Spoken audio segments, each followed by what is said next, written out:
What must I do to inherit eternal life?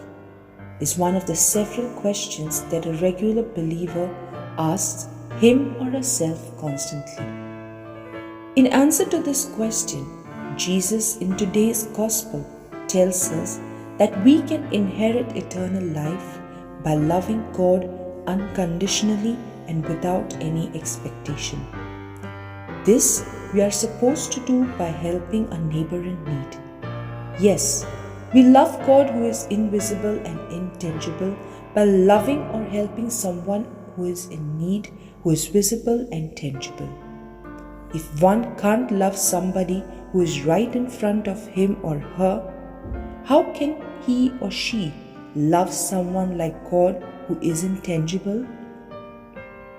Thus, Jesus reiterates that it is by loving your neighbor who is created in the image and likeness of God, one could really love God, and there is no other concrete way of doing it.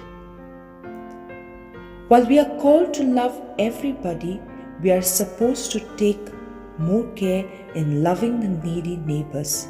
For as Christians, it is our duty to have compassion on the needy, in whom it is God who is suffering. Only by attending to the needs of those who suffer do we, in truth, exercise our unconditional love towards God.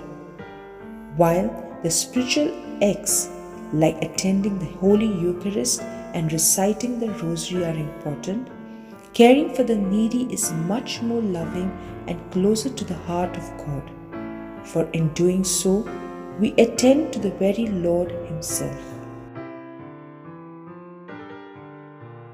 Lord, give us the grace to help people in their struggles and love them unconditionally.